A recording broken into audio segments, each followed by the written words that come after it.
is designed to help you use the coach's education report to monitor your coach learning to ensure that they've met all the requirements. On my dashboard, I'm going to move into the education section and then click on Coach Education Report. The coach's education report brings me a list of all of my coaches and the requirements that they have met. In order to be on my coach's education report, that coach needs to be a member or affiliated with my school, and they need to be assigned to the correct coaching role.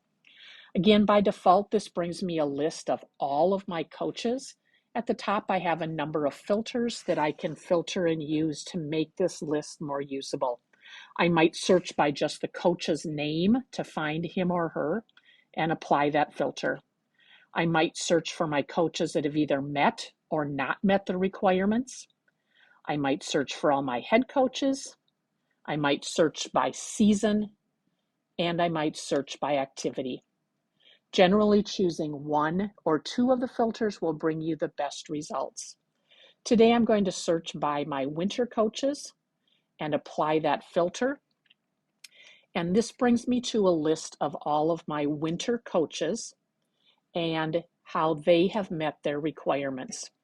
A quick note that you do have a download CSV or spreadsheet button at the top.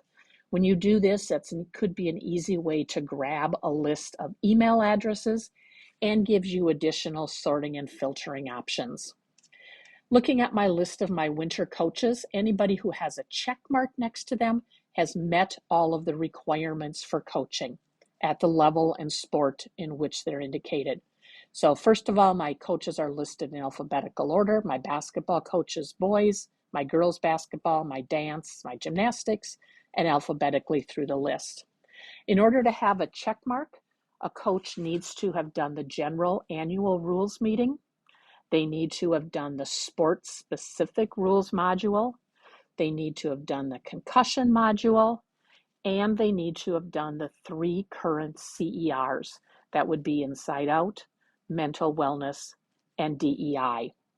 In addition, to earn a check mark, if a coach has been designated as a varsity head coach, they also need to have indicated in the system how they met that head coaching requirement in order to earn that check mark. If you have a person who you know has met that varsity head coaching requirement and it is not indicated here, you can add that if you have proof and evidence that they have met that. To add head coaching information, if I click on this coach's name, it will bring me to a screen about that person. And down at the bottom, I can indicate how they have met their head coaching requirement.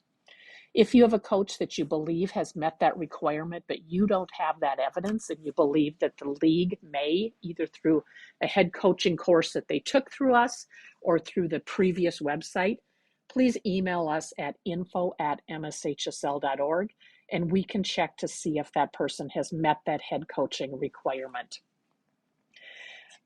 So again, anybody who has a check mark has met those. I can scroll across if I want and see what might be missing. Coach here, for example, is a 7th, 8th, and 9th grade coach who does not have those same requirements. However, this coach does have a head coach's course that they've completed, but here's where I can see what they have not done. This coach has not done the annual rules meeting. They did do the sport-specific one. They have done concussion, Inside Out, Mental Wellness on this day, and DEI. Just to note that at the far right, there are 2 elective courses. Those are not required and they do not factor into earning that check mark. However, you as an AD may want to view how that person is there. Just a reminder that 7, 8, 9 coaches do not have the same requirements, so a missing check mark here is not of a concern. Varsity head coach, varsity assistant coach, both have met all of their requirements. A note that to get on this list for the coach's education report, your coach needs to both be a member or be affiliated with your school, and they need to be assigned to a coaching role. If you have folks who aren't on this list, back on my dashboard, I can go up and edit my school's members. When I do that, I can add a coach onto my members list. Coaches also get added to your members list when they create a brand new account or when they request a transfer from one school to another. But if you have a coach who is not on your members list, you can always come in here and add them to that members list also. And then secondly, the other thing to double check is that you've assigned that coach to a role. Back on my dashboard underneath MSHSL Program Management, I have a button that's called Coach Roster. This again is where you can assign those coaches to their coaching roles. Just to note that here's another way to get to that members list. If you have a coach who's not on your roster, add them to your members list, and then you can come in and assign that coach to their correct coaching roles.